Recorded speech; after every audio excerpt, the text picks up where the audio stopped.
नमस्कार दोस्तों, स्वागत है आप सभी का। आज के एक सेशन में एक बहुत लाजवाब चीज आप सीखने वाले हैं। आपने महसूस किया होगा कि मेंसुरेशन के अंदर आप बहुत सारी जगह कैलकुलेशन में अटक जाते हैं। तो मेंसुरेशन की कुछ एक आज मैं 4 तरकीब या 4 मूल मंत्र आपको बताने वाला हूं, जैसे कि सामने लिखा है। लास्ट तक देखिएगा, बहुत मजा आएगा, जो आपका रास्ता बहुत आसान कर देंगे। यानी मेंसुरेशन की जो बड़ी से बड़ी कैलकुलेशन है, मैं ये नहीं कहता कि वो 100% खत्म हो जाएगी, 70% 80% खत्म हो जाएगी।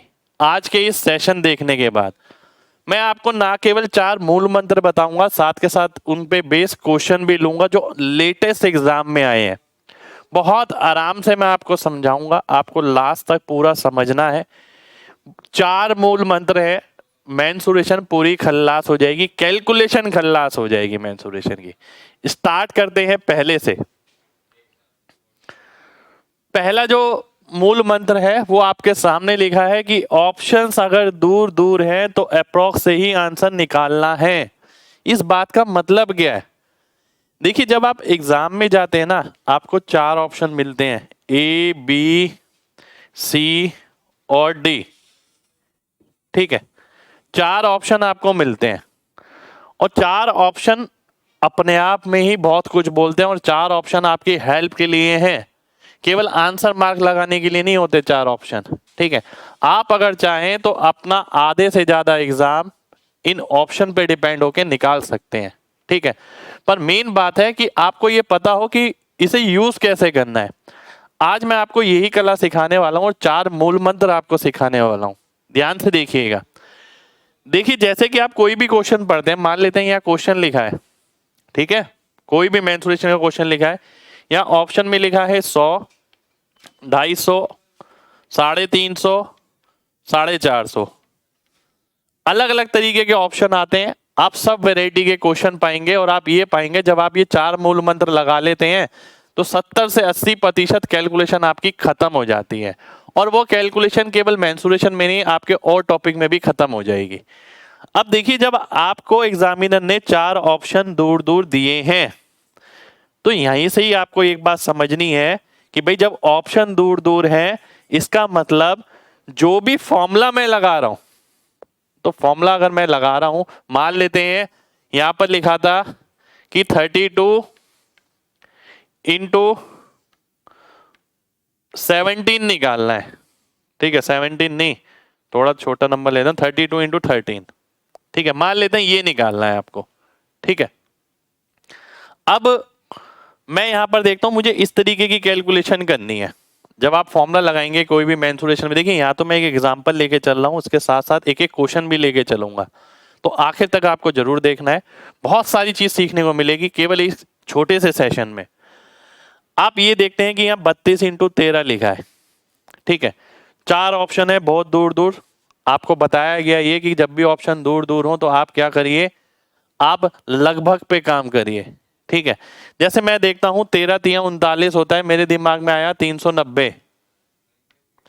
13 तिया 39, मैं 32 ना लेके मैंने 30 ले लिया, 390 आ गया। अब क्योंकि मैंने 32 ना लेके मैंने 30 लिया था, इसलिए मेरा जो आंसर है वो एग्जैक्ट आंसर से कम आया होगा, क्योंकि अगर मैं 32 लेता तो नंबर बड़ा आता। तो मैं ये बोल सकता हूं 390 से बड़ा मेरा आंसर होगा। ठीक है, 390 से बड़ा। तो मैं ऑप्शन में देखूंगा कौन सा ऑप्शन 390 से बड़ा है, मैं देखता हूं डी ऑप्शन। डी ऑप्शन मैंने आंसर मार्क कर दिया। देखिए, समझाने का मतलब ये है 32 इंटू 13 450 नहीं होता। जब मैं अंदाजा लगाऊंगा, अप्रोक्सीमेट लगाऊंगा, सबसे पहली बात तो मुझे पता होना चाहिए ना अप्रोक्सीमेट लगाना कब है। ऐसा थोड़ी है कि मैं हर जगह ही अप्रोक्सीमेट लगा पाऊंगा, बिल्कुल नहीं लगा पाऊंगा हर जगह। पर मैं देखता हूं जहां भी 4 ऑप्शन दूर दूर हैं, ऐसे हर एक क्वेश्चन में, चाहे वो किसी भी टॉपिक का हो, वहां मैं अप्रोक्सीमेशन लगा सकता हूं। किस तरीके से मैंने लगाना है, देखिए कोई भी आप टॉपिक पढ़ रहे हो, टॉपिक मैटर नहीं करता, फाइनल डिपेंड करता है कि आप कैलकुलेशन क्या सॉल्व कर रहे हैं। ठीक है, कैलकुलेशन क्या है, मल्टीप्लाई है, डिवाइड है, कुछ भी है। ठीक है, तो आपने ये देखा कि 32 इंटू 13 लिखा था, तो मैंने आपसे बोला कि यार मैं इसे ना ऐसे देखता, 13 तिया 39, 390, तो 390 से तो बड़ा ही आंसर होगा। मैं 4 ऑप्शन में देखता कौन सा 390 है, वो मैं आंसर मार्क कर देता। ये आ गया आपका एक तरीका। ठीक है, अब कुछ क्वेश्चन मेंसुरेशन में आपके पाई वाले होते हैं। ठीक है, ये तरकीब बहुत जगह इस्तेमाल होती है। कुछ क्वेश्चन आपके पाई वाले होते हैं, जब आप जाते हैं सर्कल से उसमें सिलेंडर में कोन में, ठीक है, तो जहां भी आपका पाई आता है, मेरा ये तरीका है, मेरे 5 सिलेक्शन का ये तजुर्बा है। मैं कैसे सॉल्व करता हूं, मैं पाई के साथ जब अप्रोक्स लेता हूं, पहली बात तो मैं पाई के साथ अप्रोक्स लूंगा कब, जब मुझे ये पता होगा कि चारों ऑप्शन दूर दूर हैं। ठीक है, तब मैं पाई के साथ अप्रोक्स लूंगा, वैसे नहीं लूंगा। अब एक ऑप्शन है 100, 102, 103, 104, तो यहां मैं अप्रोक्स लेने की सोचूंगा भी नहीं, विचार भी नहीं करूंगा। ठीक है, तो आज की क्लास में आपको बहुत कुछ सीखने को मिलेगा, ध्यान से देखते रहिए बस। तो पाई की जगह मैं 3 लूंगा वहां पर जब ऑप्शन बहुत दूर दूर होंगे, मेरा काम थोड़ा आसान हो जाएगा। ठीक है, अब मैं आगे देखता हूं। अब पाई को 3 लेने से क्या फर्क पड़ेगा, देखिए मैं क्लास में ये भी समझाता हूं कि अगर ऑप्शन क्लोज हो तो अप्रोक्स कैसे लेना है, पर पहले आप ये सीखिए कि ऑप्शन दूर है तो ही मेरे को अप्रोक्स लेना है। ठीक है, पहले आपके लिए यही जरूरी है। पाई की वैल्यू होती है 3.14। अगर मैं इसे 3 लेता हूं, देखिए बात समझिएगा, बात समझनी बहुत जरूरी है। इसके बाद मैं क्वेश्चन लेने वाला हूं, पाई को मैं किसी चीज से मल्टीप्लाई कर रहा हूं, मान लेते हैं a इंटू बी है, a इंटू बी की कुछ वैल्यू आएगी। ठीक है, मैंने बोला कि अगर मैं a इंटू बी की वैल्यू 100 लेता हूं तो ये 314 हो गया, और अगर मैं इसकी जगह 3 लेता तो 300 आता। 3 इंटू 100 और 3.14 इंटू 100, यानी जब आगे वाला प्रोडक्ट 100 होगा तब जाके 14 का अंतर आएगा। ठीक है, यानी आपने अप्रोक्सीमेशन लिया, पाई की वैल्यू 3 ली, अब आपने देखा जो आगे a इंटू बी है, अगर वो 100 है तो जो भी आपका आंसर आया है उसमें 14 बढ़ा दो। अगर आपने देखा a इंटू बी 50 है तो आने वाले जो आपका आंसर आया है 3 लेके, उसके अंदर 50 की जगह क्या बढ़ेगा, 7 बढ़ जाएगा, क्योंकि 100 की जगह क्या बढ़ रहा है, 14 बढ़ रहा है। इसी तरीके से अगर a इंटू बी की वैल्यू 1000 है तो 140 बढ़ जाएगा। ठीक है, तो ये तरकीब मैं बहुत जगह इस्तेमाल करता हूं, यानी पाई को 3.14 ना लेके मैं 3 ले लेता हूं और मैं आंसर निकालता हूं। अब मैं देखता हूं जो मेरा आंसर आया, ठीक है, क्या अप्रोक्स के हिसाब से वो 4 ऑप्शन में नजर आ रहा है। ठीक है, आंसर उससे बड़ा ही होगा क्योंकि मैंने 3.14 की जगह 3 लिया है। अब मैं ये देखूंगा कि 4 ऑप्शन में से आंसर आ रहा है, जी हाँ आंसर तो आ रहा है, पर 2 ऑप्शन में मेरे को अभी भी डाउट हो रहा है। फिर मैं क्या करूंगा, फिर मैं देखूंगा पाई के साथ अगर कोई चीज गुणा हो रही थी वो कितनी थी लगभग, अगर वो 100 होती तो मैं अपने आंसर में 14 जोड़ दूंगा, अगर वो 1000 होती तो मैं अपने आंसर में 140 जोड़ दूंगा। ठीक है, आइए देखते हैं अब कुछ एग्जाम्पल। एक क्वेश्चन है आपके सामने, सीपीओ एसआई 2020 का लेटेस्ट एग्जाम का क्वेश्चन है, ध्यान से देखिएगा, बहुत ही अच्छा क्वेश्चन है। एक रेक्टेंगुलर, एक आयताकार लॉन है। ठीक है, एक आयताकार लॉन है जिसपे इसकी लेंथ जो है दुगनी है, लंबाई जो है चौड़ाई से दुगनी है, और इस पे 4 सेमी सर्कल बनाए गए इस तरीके से, अर्धवृत्त बनाए आपने इस तरीके से। ठीक है, अब वो क्या बोल रहा है कि स्मॉलर साइड जो है वो 12 है। अगर आप देखते हैं ये 12 है तो इसका रेडियस 6 आ गया, इसका भी रेडियस 6 आ गया, ये 24 हो जाएगा, इसका रेडियस 12 आ गया, इसका रेडियस 12 आ गया। ठीक है, यानी रेक्टेंगल कितने का हुआ, 24/12 का, पर रेडियस जो बना है वो इतना इतना हो गया। अब वो बोलता है टोटल एरिया निकालो लोन का, लोन का मेरे को टोटल एरिया निकालना है। ठीक है, इसका अब सबसे पहले तो मैं यही देख पा रहा हूं यहां पर कि जो 4 ऑप्शन है वो बहुत दूर दूर हैं। अगर आप ध्यान से देखें तो 4 ऑप्शन बहुत दूर दूर नजर आ रहे हैं मेरे को, तो मैं सीधा अप्रोक्स लगा दूंगा और आंसर निकाल लूंगा। ये 4 ऑप्शन देखते ही मुझे पता लग गया कि मैं इस क्वेश्चन में पूरा कैलकुलेट नहीं करने वाला हूं, अदरवाइज वाट लग जाएगी। बहुत लेंथी पड़ेगा, ध्यान से देखिएगा। अब मैं देखता हूं आधा सर्कल पूरा सर्कल यानी पाई इंटू 6 का स्क्वायर प्लस पाई इंटू 12 का स्क्वायर, क्योंकि आधा सर्कल ये पूरा हो गया, प्लस ये आयत हो गया 24 इंटू 12। ठीक है, ये आ गया। अब मेरे को ये सॉल्व करना है। अब ध्यान से देखिएगा, अब आप क्या सोच रहे हैं कि इसमें एक एक वैल्यू डाल के पूरा मल्टीप्लाई करके सॉल्व करेंगे? आप खुद सोचिएगा आप कैसे करेंगे। अब देखिए मैंने आपको तरीका बताया है जो, ध्यान से देखिएगा। 144 और 36 यानी 180, 180 पाई प्लस 12 इंटू 24, 12 इंटू 24 अगर मैं करता हूं तो 12 इंटू 12 इंटू 2, 12 इंटू 12 क्या होता है 144 दूनी 288, ये आ गया। अब मेरे को आंसर निकालना है। अब आप क्या सोच रहे हैं, पाई की जगह 3.14 रखेंगे और फिर आंसर निकालेंगे? जी नहीं, ऐसा हम बिल्कुल भी नहीं करने वाले हैं। हमने तो आपको सीधा सीधा बताया कि भाई अगर ऑप्शन दूर दूर है तो सीधा अंदाजा लगाइए। पाई की जगह अगर मैं 3 रखता हूं, 18 थी, कितना होता है 540 हो जाता है। ठीक है, 540 में कुछ प्लस हो रहा है, वो कितना है 288।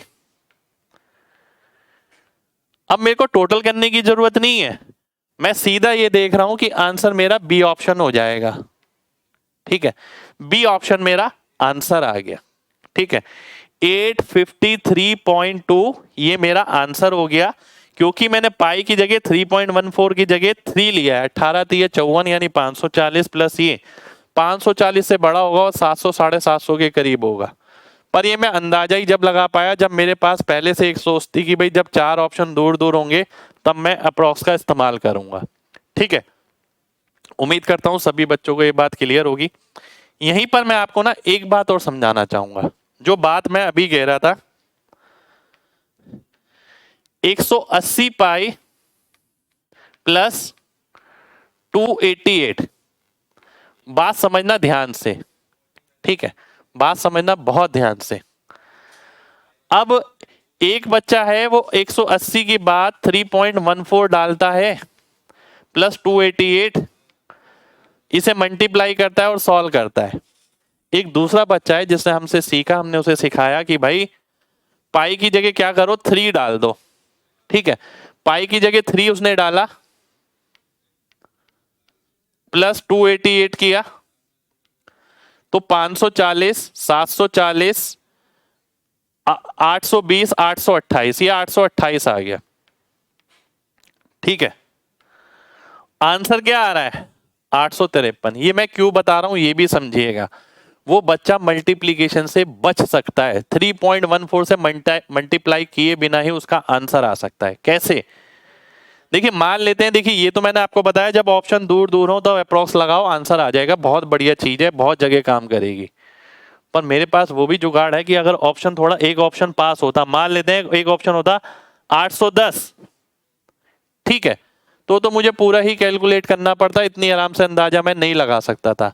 पर मैं फिर भी आपको बता रहा हूं आप किस तरीके से कर सकते हैं।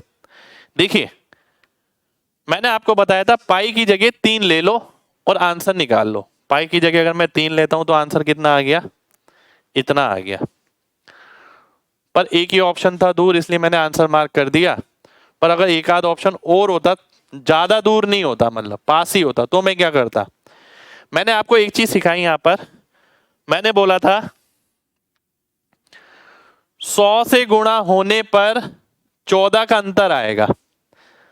पाई अगर 100 से गुणा होता है, यहां पाई किससे गुणा हो रहा है, यहां पाई गुणा हो रहा है 180 से, तो अंतर कितने का आएगा? देखिए 100 के साथ अंतर आ रहा था 14 का, 180 लगभग दुगना है, लगभग दुगना है, मैं ये नहीं कहूंगा पूरा दुगना है, लगभग दुगना है। तो 14 दूनी 28, 28 न लेके हम 27 26 25 कुछ भी ले सकते हैं। तो इसके अंदर मैं 27 26 25 कुछ भी जोड़ सकता हूं, वो मेरा आंसर हो जाएगा। 854 के करीब मेरा एग्जैक्ट आंसर आएगा। तो मैं देखता हूं 854 कौन सा ऑप्शन में है, बी ऑप्शन में है, बी ऑप्शन मेरा आंसर आ जाएगा। ये तरकीब हमारे पेड कोर्स की है, ठीक है, पेड कोर्स में मैं कराता हूं ये सारी तरकीबें।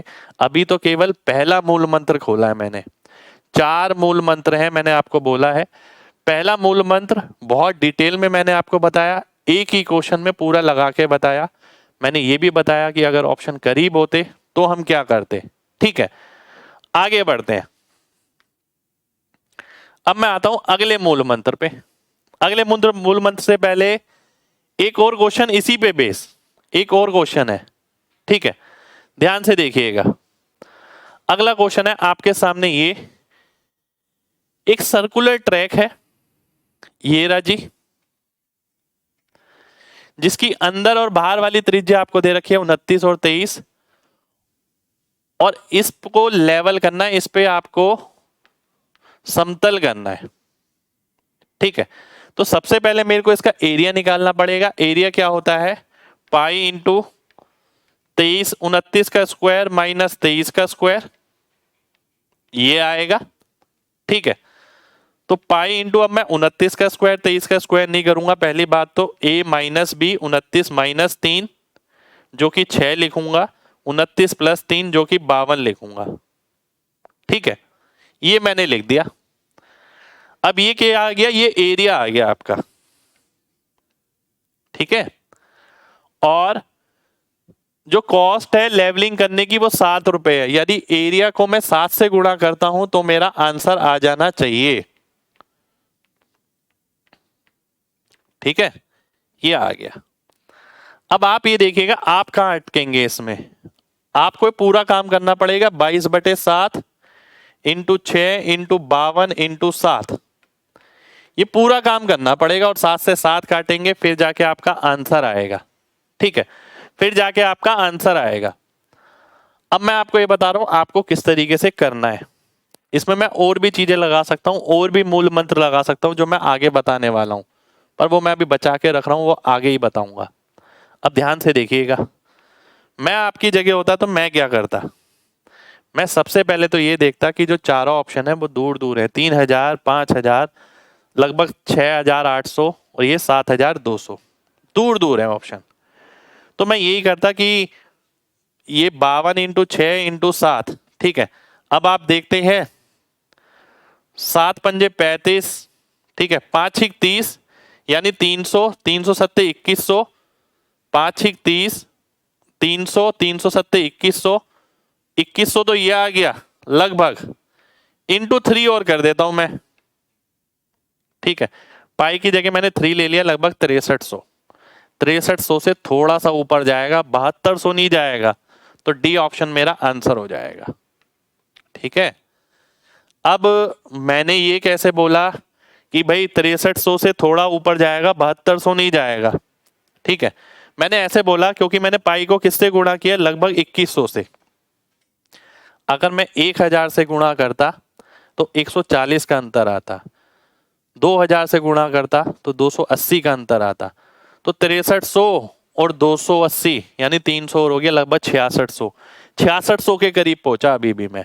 ठीक है, तो उसके अंदर मैं देखता हूं, क्योंकि मैंने 2100 लिखा था, 2 से तो गुणा ही नहीं किया था, तो 6600, 6700, 6800 ऐसे ही आंसर रह जाएगा। 7200 पे वो नहीं पहुंच पाएगा। ठीक है, 4 ऑप्शन दूर दूर है, लेकिन तभी हम ऐसा कर सकते हैं। ठीक है, अगर 2 ऑप्शन थोड़े पास भी मिल गए ना, तब भी मैं एडजस्ट कर पाया, क्योंकि मैं 3.14 की जगह 3 लेता हूं तो मेरा रास्ता आसान हो जाता है। फिर जो आंसर आता है मेरा वो एग्जैक्ट नहीं आता, वो आंसर वो आता है जिसके अंदर मुझे कुछ जोड़ना पड़ेगा, और वो किस पे निर्भर करेगा, वो इस पे निर्भर करेगा कि मैं पाई को किस चीज से गुणा करता हूं। अगर पाई को मैं 100 से गुणा कर रहा था तो मैं उसके अंदर 14 जोड़ दूंगा, पाई को मैं 1000 से गुणा कर रहा था तो मैं उसके अंदर 140 जोड़ दूंगा। ठीक है, अगला मूल मंत्र, अगला मूल मंत्र और बहुत बढ़िया मूल मंत्र जो बहुत जगह काम आएगा, पाई इक्वल्स टू 22/7। जहां भी पाई है वहां 11 का मल्टीपल लगा दो, ये गलती बिल्कुल भी मत करना। ठीक है, ये मैंने जानबूझ के लिखा है क्योंकि बच्चे ये रट के ही बैठते हैं, जहां भी पाई है 11 का मल्टीपल लगा दो आंसर आ जाएगा। कई जगह टीचर भी ऐसी सिखाते हैं कि भाई 11 का मल्टीपल लगा दो, पाई देखते ही आंसर आ गया। नहीं, ऐसा बिल्कुल नहीं करना है। मैं बताऊंगा क्यों। अभी पहले मैं उसके आगे वाली लाइन पढ़ लूं जरा। एक से अधिक ऑप्शन में 11 का मल्टीपल मिल जाता है। पहली बात तो बच्चे ने यही गलत सीख लिया कि जहां पाई देखो 11 का मल्टीपल मार्क कर दो। दूसरी बात, चलो मान लेते हैं 11 का मल्टीपल आंसर भी हो जाता है, तो 2 ऑप्शन 3 ऑप्शन 4 ऑप्शन में भी मिल जाता है। फिर क्या करें? फिर किसी और नंबर का मल्टीपल लगाओ। इसी को मैंने एमजी कॉन्सेप्ट का नाम दिया, मेरा खुद का कॉन्सेप्ट, ठीक है, जिसे मैंने कितने सालों से लगाया और कितने बच्चों को लगवाया। ठीक है, 11 का मल्टीपल आज से नहीं चल रहा, 11 का मल्टीपल चलते हुए 6-7 साल हो गए। एमजी कॉन्सेप्ट पढ़ाते हुए भी हमें 7-8 साल हो गए। ठीक है, कब से पढ़ा रहे हैं। और अब आप इसका एग्जैक्ट मीनिंग जानिए। इसका एग्जैक्ट मीनिंग क्या है?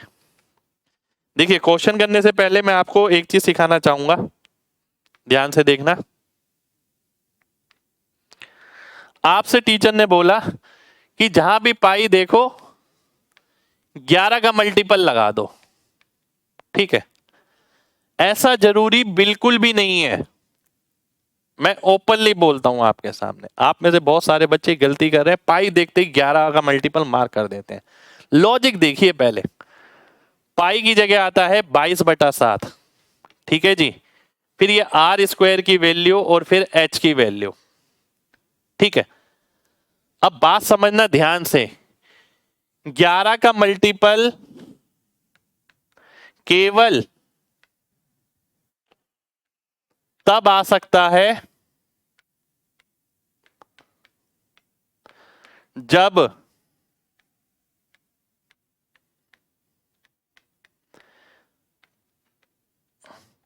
इसके साथ वाली किसी एक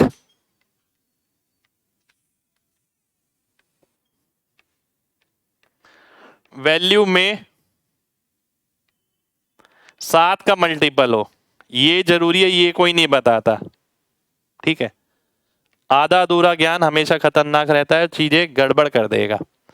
यानी मैंने मान लेते हैं वॉल्यूम के अंदर लगाया पाई आर स्क्वायर एच, फॉर्मूला लगाया सिलेंडर का, पाई आर स्क्वायर एच। अगर मैं देखता हूं या तो आर में 7 होगा या एच में 7 होगा। आप देखिए मैक्सिमम केसेस में मिलेगा, कई केसेस में नहीं भी मिलता है। ठीक है, तो आप उस केस में 11 का मल्टीपल आंसर मार्क लगा कर आ जाते हैं, पर वो पेपर में गलत हो जाता है। आपको पहले ये कंफर्म करना है क्या इसके साथ जो भी गुणा हो रहा है उसमें 7 है या नहीं है। अगर 7 है तो ही आप 11 का मल्टीपल लगा सकते हैं, नहीं तो आप 11 का मल्टीपल नहीं लगा सकते। आंसर बिल्कुल गलत हो जाएगा, क्योंकि अगर 7 नहीं हुआ ना तो इसका आंसर तो अप्रोक्सीमेट आएगा, और आंसर अगर अप्रोक्सीमेट आता है तो उस केस के अंदर हम मल्टीपल कभी नहीं लगा पाते। ठीक है, ये कॉन्सेप्ट है, ये बताई मैंने आपको पहली चीज। दूसरी एक चीज और बताई मैंने आपको, वो क्या? मैंने आपको एक बात बोली, अब बच्चे 11 का मल्टीपल तो पढ़ के चले जाते हैं। ठीक है, आपने पढ़ा पाई आर स्क्वायर एच, मान लेते हैं पाई ये है, आर की वैल्यू है 13 का स्क्वायर, एच की जगह 9 लिखा है। अब 9 छोड़िए 63 लिख देता हूं मैं। ठीक है, अब सबसे पहली चीज देखिए, ये देखकर आपके दिमाग में एक बात आई कि 7 इसमें है 7 इसमें है, 11 का मल्टीपल आएगा। आपने ऑप्शन देखे 11 का मल्टीपल वाले। ठीक है, अब मैंने ये देखा कि ऑप्शन में 11 का मल्टीपल किसमें है। कई बार ऐसा होता है 4 ऑप्शन ही 11 के मल्टीपल मिल जाते हैं। एग्जामिनर कर रहा है, अभी देखूंगा दिखाऊंगा मैं आपको ऑप्शन। ठीक है, तो क्या केवल 11 के मल्टीपल पे डिपेंड रहना ठीक है? जी नहीं, हम ये भी देख सकते हैं जो आने वाले नंबर है इसके आगे उनका भी मल्टीपल देख सकते हैं। क्यों नहीं देख सकते? यही तो एमजी कॉन्सेप्ट है कि यार इसके अंदर 9 आ रहा है, क्या 9 किसी से कट रहा है नीचे? जी नहीं, तो आंसर 9 का भी मल्टीपल होगा। क्या 13 किसी से कट रहा है? जी नहीं, तो आंसर 13 का भी मल्टीपल होगा। तो केवल मैं 11 के मल्टीपल पे डिपेंड होने वाला नहीं हूं, मुझे पूरा कॉन्सेप्ट पता है। अगर 11 के 4 मल्टीपल भी हुए तो भी मैं आंसर मार्क करके आऊंगा। ठीक है, और ऑप्शन से ही कर आऊंगा और जल्दी ही कर आऊंगा, क्योंकि मैं अन्य नंबर का मल्टीपल देख लूंगा। अगर मान लेते हैं कई बच्चा कहता है सर अन्य नंबर का मल्टीपल नहीं मिला, तो भी इलाज है हमारे पास, तो भी इलाज है। अभी देखिएगा मूल मंत्र आगे का, अभी तीसरा और चौथा बचा है। पहले इस पे क्वेश्चन देख लेते हैं। इस पे बेस क्वेश्चन है, ये आपके सामने, ध्यान से देखिए। अब साइड्स ऑफ ट्रायंगल दे रखा है 24, 26 और 10। 24, 26, 10 क्या होता है? एक राइट एंगल ट्रायंगल बनता है। 24, 10 और 26 का बेसिकली 12, 5 और 13 का ट्रिपलेट होता है। प्रत्येक शीर्ष का एक केंद्र मानकर एक वृत्त खींचा जाता है। प्रत्येक शीर्ष, यहां पर एक वृत्त मान लिया, यहां पर एक वृत्त खींच दिया, यहां पर एक वृत्त खींच दिया, ठीक है, जिसका रेडियस कितना है? 4.2 है। What is the area of portion? आपको बताना है वृत्त के तीनों खंडों द्वारा आवृत क्षेत्र का क्षेत्रफल, यानी कौन सा एरिया बताना है आपको। ध्यान से देखिए, आपको एरिया बताना है ये वाला, मैं हाईलाइट कर देता हूं, ये वाला, ये वाला और ये वाला, ठीक है। देखिए हमें पता है एक त्रिभुज के तीनों कोणों का योग कितना होता है? 180। यानी ये जो सेक्टर बन रहा है वो 180 डिग्री का बनना है। 180 में क्या बनता है? सेमी सर्कल बनता है।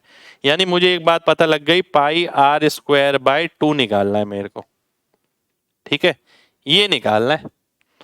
अब ध्यान से देखिएगा, अब अगर मैं लिखता हूं पाई बाय 2, पाई की जगह इसने बोला है 22 ले लो जी, चलो ठीक है 22 ले लेते हैं, 7 ले लेते हैं, 2 ले लेते हैं।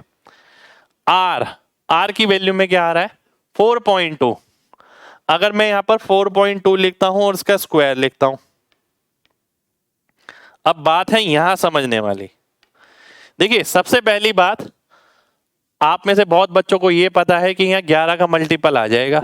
जी बिल्कुल आएगा। वो कहां से पता लगा? देखिए कई टीचर यही करते हैं कि यहां देखो एरिया आ रहा है, पाई आर स्क्वायर, 11 का मल्टीपल लगा दो, उड़ा दो, ठीक है। ऐसा बिल्कुल नहीं करना है, कॉन्सेप्ट से जाइए। 11 का मल्टीपल कब आएगा? मैंने बताया था जब आर में 7 हो। आर में 7 आ रहा है तो 11 का मल्टीपल आएगा। जी बिल्कुल आएगा। अब मैं देखता हूँ 11 का मल्टीपल किसमें है? 2 और 7 9, 7 और 2 9, इसमें तो नहीं है। 9 और 2 11, 8 और 2 10, नहीं है। 1 5 6 6 12 और 8, इसमें भी नहीं है। तो 11 का मल्टीपल मेरा आंसर हो गया, ठीक है। अब एक चीज और बताना चाहूंगा यहां पर। अब मान लेते हैं इसी क्वेश्चन में एग्जामिनर क्या करता, एग्जामिनर आपको एक ऑप्शन और दे देता 11 का मल्टीपल वाला, क्योंकि आजकल तो हो ही रहा है। देखिए ये क्वेश्चन भी सीपीओ 2020 का है, ठीक है। एक ऑप्शन और दे देता 11 का मल्टीपल वाला। आपको सेंस लगानी है, पूरा नहीं सॉल्व करना। आपने देखा ये जो 4.2 है ये 3 से भाग हो रहा है। ये जो 4.2 है किससे भाग हो रहा है? ये 3 से भाग हो रहा है, और 3 की पावर 2 यानी 9। तो जो आंसर आएगा उसमें 9 का मल्टीपल भी मिलेगा ही मिलेगा। यही तो एमजी कॉन्सेप्ट है पूरा। एमजी कॉन्सेप्ट किसी को अगर पढ़ना है तो वो यूट्यूब पे और पुरानी वीडियोस देखिए मेरी। एमजी कॉन्सेप्ट बहुत डिटेल में पढ़ा है मैंने, जो बहुत ज्यादा पावरफुल टूल है आपके लिए। तो 3 यहां पर आ गया, 3 का स्क्वायर 9, 9 से भाग होने वाला देखता मैं फिर, क्या वो ऑप्शन 9 से भाग हो रहा है? जी हाँ हो रहा है, तो वही ऑप्शन मार्क कर दीजिए। अब कोई बच्चा बोल रहे सर 11 से भी हो रहा हो, 9 से भी हो रहा हो, फिर क्या करेंगे? भाई परेशान क्यों होते हो? देखिए इसमें 7 है, जी बिल्कुल है, 2 बार 7 है, 7 का स्क्वायर आएगा ना, ठीक है। 7 6 42 होता है, डेसिमल अगर मैं भूल जाऊं तो 2 बार 7 आएगा, 1 बार 7 कट जाएगा। तो आंसर जो है आपका 7 से भी भाग होना चाहिए। समझ रहे हो? यही तो एमजी कॉन्सेप्ट है। तो तोड़ केवल एक नहीं है, तोड़ हमारे पास बहुत सारे हैं। मेन बात है आपको कॉन्सेप्ट बिल्डिंग आपके पास होनी चाहिए, बिल्कुल बेस से, जीरो से चीजें पता होनी चाहिए। ऐसा नहीं है कि केवल ट्रिक हवा में फेंक दी मैंने और आपने बटोर ली और आप लेके चल रहे हो, सोच रहे हैं पेपर निकाल देंगे। जी बिल्कुल नहीं, आपको ठोस तरीके से पता होनी चाहिए। मैं क्यों दे रहा हूं इतने सारे एग्जाम्पल एक ही चीज में? इसलिए क्योंकि आप ये चीज और भी जगह लगा पाए, ठीक है। आगे बढ़ते हैं, एक और क्वेश्चन इस पे देखेंगे। ये है आपका अगला क्वेश्चन, दूसरे ही मूल मंत्र पे, ठीक है। एक ट्रायंगुलर पार्क आपको दे रखा है जिसकी साइड आपको दे रखी है ये 35, ठीक है, 53 और 66। अब जरूरी थोड़ी है कि मल्टीपल जो है आपका वो पाई वाला ही मिले क्वेश्चन, बिना पाई वाला भी तो मिल सकता है। तो क्या करेंगे, वही हम देखने जा रहे हैं, ठीक है। आइए देख लेते हैं। Cost of levelling the park इस रेट से, आपको बताना है पार्क को समतल करने की लागत कितनी होगी अगर रेट ही है। यानी सबसे पहले मैं एरिया निकालूंगा, एरिया को 9.25 से मल्टीप्लाई कर दूंगा। ठीक है, एरिया को 9.25 से, क्योंकि 9.25 प्रति मीटर स्क्वायर की कीमत है। अब एरिया का फॉर्मूला क्या होता है, एरिया तो निकालने के लिए टाइम लगेगा इसका, S minus A S minus B S minus C, कोई दिक्कत नहीं है। ये देखते हैं एस क्या हो गया, A plus B plus C by 2, 6 और 3 9 और 5 14, 140, 146 और ये 66 है, अच्छा 63 नहीं है 66 है। ठीक है, 6 3 9 5 14, 140 और 14, 154/2 यानी 77। फॉर्मूला होता है मेरा अंडर रूट एस माइनस पहली साइड, एस माइनस दूसरी साइड, एस माइनस तीसरी साइड,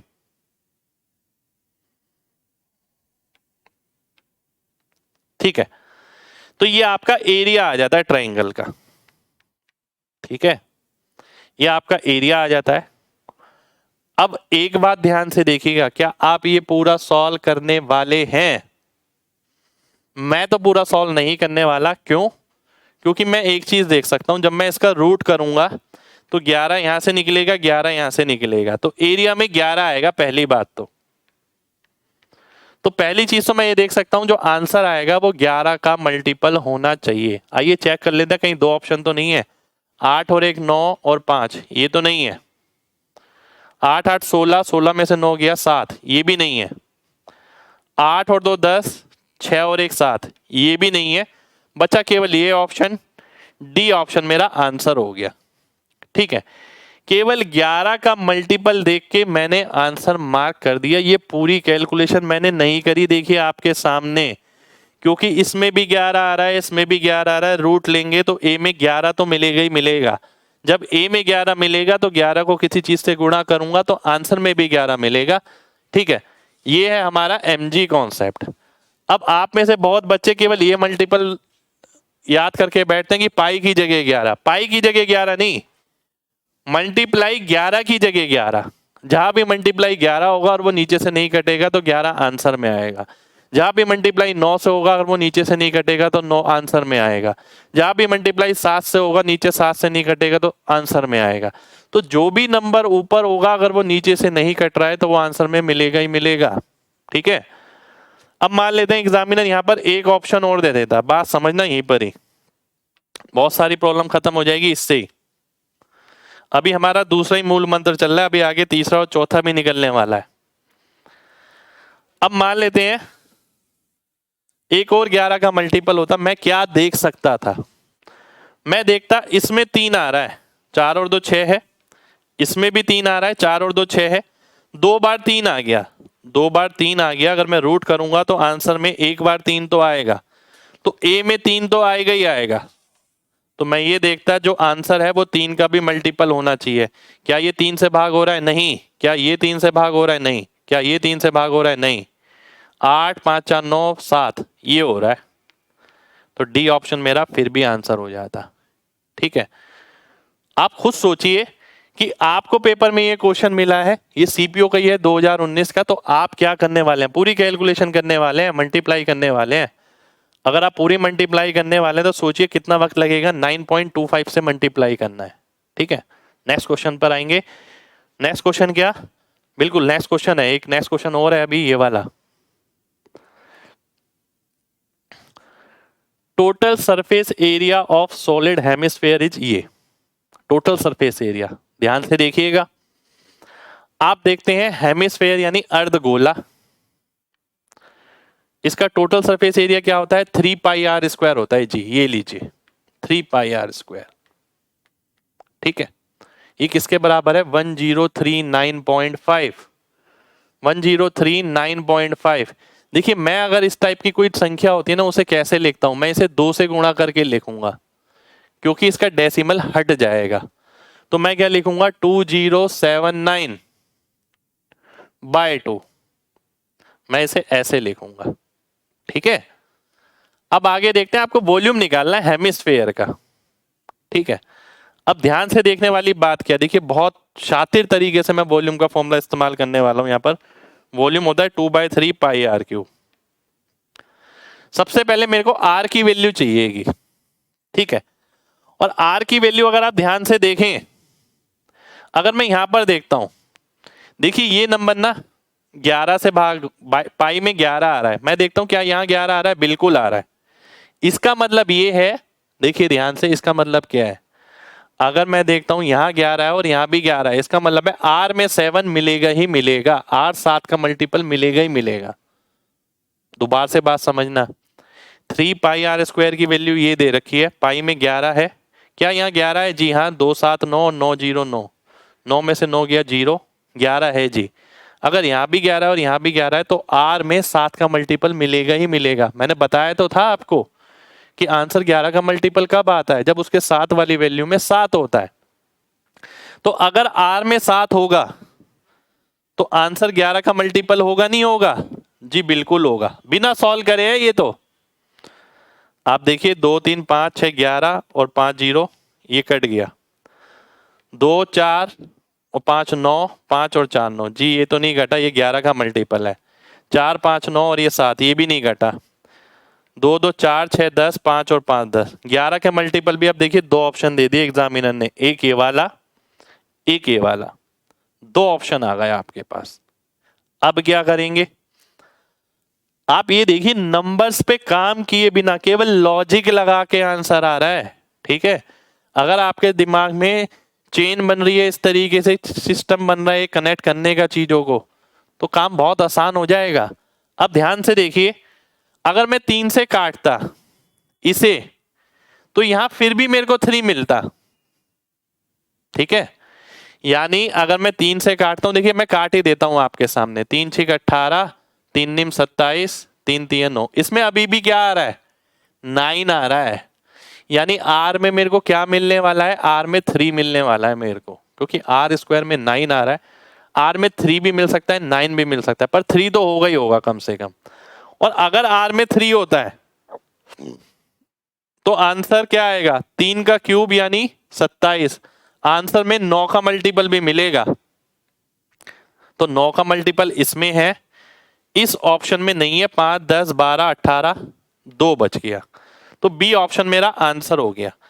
आप ये सोचिएगा, आप घर पे बैठ के इस क्वेश्चन को सॉल्व करते तो कैसे करते। मैंने कितनी कैलकुलेशन करी है आपके सामने, और कॉन्सेप्ट लगाया मैंने क्या, वही कैलकुलेशन के लिए मूल मंत्र जो मैंने आपको बताया, दूसरा वही मैंने लगाया, यहाँ पर मल्टीपल का कॉन्सेप्ट लगाया। आर में यहाँ पर देखा कि आर में 7 होगा, यहाँ पर देखा आर में 7 होगा, तो आंसर में 11 का मल्टीपल आएगा, और 11 का मल्टीपल 2 ऑप्शन में मिल गया। अब क्या करूं, मैंने देखा कि आर में क्या मिल रहा है, 3 मिल रहा है, तो 3 का क्यूब करेंगे तो 9 मिलेगा, तो 9 किस में है, बी ऑप्शन में है। बी ऑप्शन आपका आंसर हो जाएगा, खल्लास हो जाएगा। मामूली क्वेश्चन नहीं है ये, ठीक है। अगला क्वेश्चन, अगला मूल मंत्र, एक और मूल मंत्र, एक डीएस कॉन्सेप्ट होता है। आप में से बहुत सारे बच्चे जानते भी होंगे, बहुत सारे बच्चे नहीं भी जानते होंगे। नहीं जानते तो मैं बता देता हूं, डीएस यानी अंकों का योग, या फिर मैं डिजिटल सम कॉन्सेप्ट कह सकता हूं। अगर आप में से कोई बच्चा नया है जो इस कॉन्सेप्ट को पढ़ना चाहता है, वो यूट्यूब की पुरानी वीडियोस देखिए, उसमें आपको मेरा डिजिटल सम कॉन्सेप्ट मिल जाएगा। पाई की वैल्यू जब 22/7 है तो 7 लीजिए अंकों का योग, पाई के अंकों का योग 7 लीजिए। पाई की वैल्यू जब 3.14 है तो अंकों का योग कितना आएगा, 4 3 7 और 1 8, तो 8 लीजिए। इसको और क्लियर करते हैं एक एग्जांपल के साथ। एक क्वेश्चन है मेरे सामने, ये CHL 19 अक्टूबर 2020 तीसरी शिफ्ट, ठीक है, तीसरी शिफ्ट का ये क्वेश्चन है। ध्यान से देखिएगा बहुत। एक सर्कल बनाया जाता है रेक्टेंगल के चारों ओर। एक रेक्टेंगल है मेरे पास, इसके चारों ओर एक सेकंड हो जाइए, मैं दोबारा से बनाता हूं। एक सर्कल है, ये रेक्टेंगल बनाया गया, ठीक है। ध्यान से देखिए, 24 इसकी लेंथ है, 7 ये है, तो ये कितना आ जाएगा, 25 आ जाएगा जी, ठीक है। 24 7 के साथ 25 आता है। एरिया ऑफ सर्कल निकालना है। क्वेश्चन कुछ भी बड़ा नहीं है, बहुत मामूली सा क्वेश्चन है, बहुत सिंपल सा क्वेश्चन है। कैलकुलेशन मुश्किल है, बस ध्यान से देखना। तो पाई इंटू 25/2 का स्क्वायर, ठीक है, ये निकालना है मेरे को। पाई इंटू 25/2 का स्क्वायर, और पाई की जगह क्या लेना है, 3.14 लीजिए पाई की जगह, उसने खुद बोला है। पाई की जगह अगर मैं 3.14 लेता हूं, 25/2 क्या होता है, 12.5। इसका मैं स्क्वायर करता हूं और ये मेरे को आंसर निकालना है, ठीक है। अब देखिए कितना मामूली सा क्वेश्चन था देखने में, कि एग्जामिनर ने कुछ नहीं पूछा, उसने कैलकुलेशन में ऐसी तैसी कर दी, ठीक है। अब क्या करेंगे, डीएस कॉन्सेप्ट क्या कहता है, डीएस कॉन्सेप्ट आपको ये कहता है कि भाई अंकों का योग निकाल लो, जो इसके अंकों का योग होगा आंसर के अंकों का योग भी वही होगा। कैसे, इसके अंकों का योग कितना हो गया, 4 3 7 1 8। इसके अंकों का योग कितना हो गया, 8 का स्क्वायर यानी 64, 64 का मतलब हो गया 1। 5 2 7 और 1 8, 8 का स्क्वायर होता है 64, 64 का मतलब क्या हो गया, 6 और 4 10, 10 का मतलब हो गया 1। तो मैंने 1 लिख दिया। तो जो भी आंसर आएगा उसके अंकों का योग 8 होगा, ठीक है। आइए मैं देखता हूं 4 ऑप्शन में से किसके अंकों का योग 8 है। जहां भी 9 बनता है वहां 0 कर दो, इसके अंकों का योग 8 बन रहा है। अब हम आगे देखते हैं, ये 9 आ गया, 9 तो मैंने काट दिया, 8 4 12 7 19 6 25 7 32, इसके अंकों का योग 5 आ रहा है। इसका देखते हैं, 9 तो मैं काट दूंगा, 9 के अंकों का योग 0 होता है। 8 और 3 11, 11 का मतलब है 2, इसके अंकों का योग 2 हो गया। इसका मैंने 8 निकाला था। 5 और 4 9, 5 और 4 9, इसके भी अंकों का योग 2 हो गया। तो मैं देख पा रहा हूं केवल ए ऑप्शन ऐसा है जिसका आंसर मेरा मैच कर रहा है। ये है हमारा तीसरा मूल मंत्र। अगर वो ये नहीं बोलता कि पाई की जगह 3.14 लेना है, तो मैं पाई की जगह 22/7 लेता, और फिर मैं ये देखता क्या इसके आगे जो चीज मल्टीप्लाई हो रही है उसमें 7 है या नहीं है। अगर उसमें 7 होता तो मैं डीएस लगा के 22/7 की जगह अंकों का योग 7 लेता, जो अंकों का योग मैंने यहां पर 8 लिया है, ठीक है। 3.14 है, 4 3 7 और 1 8, डेसिमल पे ध्यान नहीं दिया। 5 2 7 और 1 8, 8 का स्क्वायर 64, 64 का मतलब 10, 10 का मतलब 1, 8 इंटू 1 जिसके अंकों का योग 8 हुआ, वही ऑप्शन आपका आंसर हो गया, ठीक है। चलिए अगले मूल मंत्र पे आते हैं, आखिरी मूल मंत्र हमारा, ठीक है। चौथा मूल मंत्र, ये 4 मूल मंत्र आपके किसी भी कैलकुलेशन को ध्वस्त कर सकते हैं, एकदम ही हरा सकते हैं, ठीक है। कैलकुलेशन बचेगी नहीं मेंसुरेशन के अंदर अगर आप ये 4 चीजें दिमाग में उतार लें, और केवल मेंसुरेशन में नहीं, और भी बहुत सारी जगह आपको ये सारी कैलकुलेशन काम आएंगी। चौथा मूल मंत्र है आपके सामने ये एक टेबल सी बना ली हमने। देखिए ये टेबल 7 के हिसाब से बनाई, मैंने आपको अभी रीजन बताया। जहां भी पाई आता है, जहां भी पाई आता है वहां रेडियस में 7 का मल्टीपल होना जरूरी है, नहीं तो क्या होगा, नहीं तो आंसर अप्रोक्सीमेट आएगा, और अप्रोक्सीमेट आंसर 100 में से 2 बार 1 बार ऐसे दिया जाता है। आप देखेंगे जितने भी क्वेश्चन उठाएंगे 95 98% आपको एक्यूरेट आंसर मिलेंगे, ठीक है। इसलिए हम एक चीज ना कुछ पहले से ही ज्ञान लेके चलते हैं कि अगर रेडियस 7 आता है तो 2 पाई आर की वैल्यू 44 होती है, पाई आर स्क्वायर की वैल्यू 154 होती है, ठीक है। इसको लगाना किस तरीके से वो बहुत मैटर करता है। अब रेडियस अगर आधा हो गया तो परिमाप भी आधा हो जाएगा, पर एरिया 1/4 हो जाएगा, क्योंकि परिमाप आपका त्रिज्या पे सीधा निर्भर करता है, क्षेत्रफल आपका इसके त्रिज्या के वर्ग पे निर्भर करता है। इसलिए जब मैंने रेडियस आधा किया तो एरिया में क्या हो गया, r²/4, तो एरिया 4 से भाग होगा। अगर मैं इसे दुगना करता हूं, ये 14 हो जाएगा, ये 88 हो जाएगा, ये 4 गुना हो जाएगा 616। तो एक चीज याद करके बाकी की चीजें मैं ऑटोमेटिकली निकाल सकता हूं। अब देखते हैं इसका अप्लाई कैसे करेंगे चौथे मूल मंत्र का। एक और क्वेश्चन CPO-SI 2019 का, ध्यान से देखना।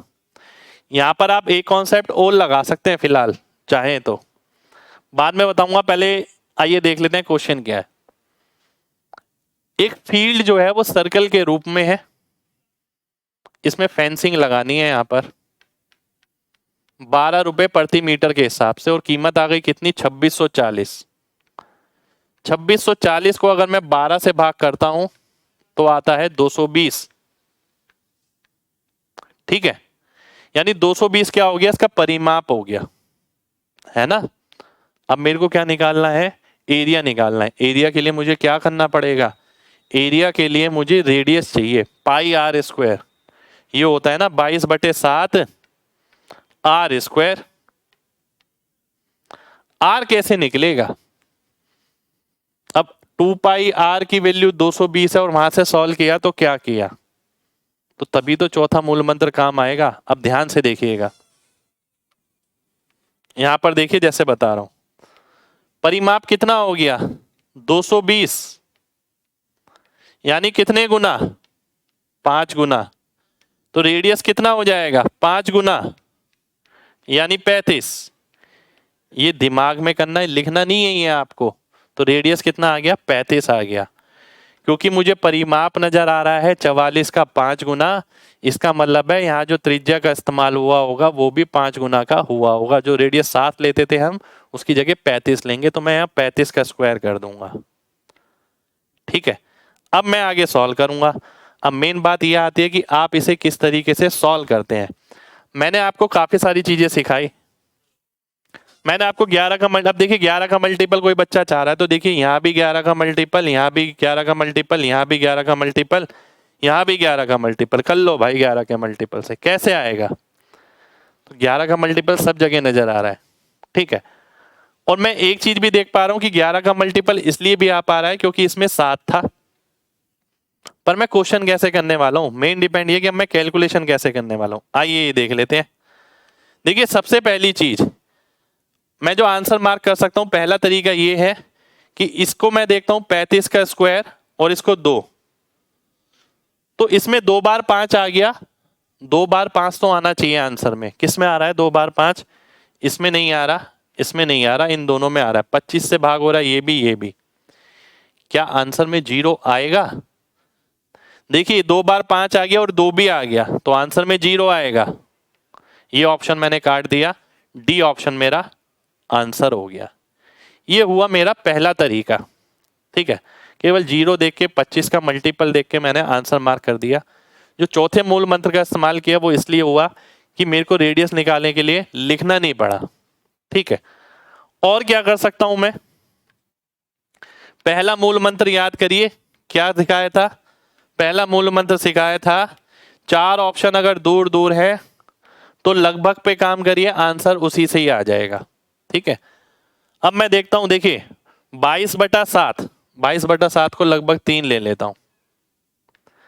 35 का स्क्वायर, अब 35 का स्क्वायर अगर नहीं पता है तो देखिए पता करिए कैसे निकालते हैं। 5 का स्क्वायर 25 लिख देते हैं, 3 के बाद अगला नंबर आता है 4 तो 1225 हो गया, ठीक है। जो भी नंबर अगला आता है उससे गुणा कर दीजिए, यानी मुझे ये निकालना है एक तरीके से।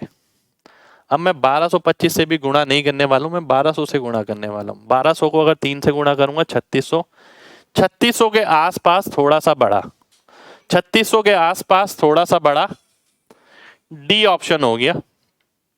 डी ऑप्शन मेरा आंसर हो गया। पर ये मैं कब कर पाया, जब 4 ऑप्शन मुझे दूर दूर दिख रहे थे।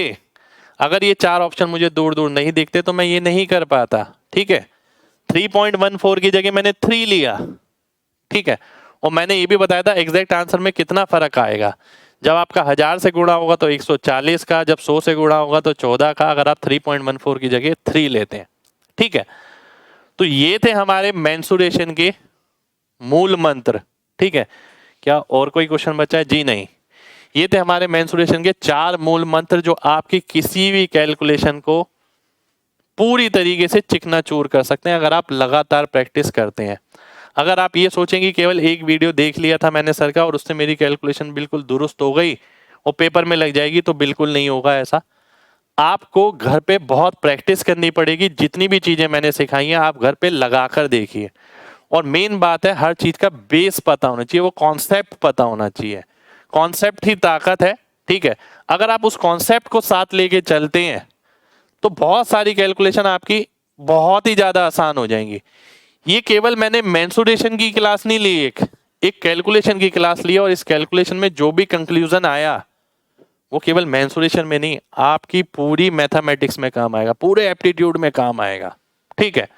तो उम्मीद करते हैं आपको मेरे चारों मूल मंत्र कैलकुलेशन के पसंद आए होंगे, ठीक है। पसंद आए हो तो दिल से लाइक जरूर करिएगा और कमेंट करके जरूर बताइएगा, जिससे मैं और किसी चैप्टर में भी एक और मूल मंत्र लाने की कोशिश करूं। जय हिंद।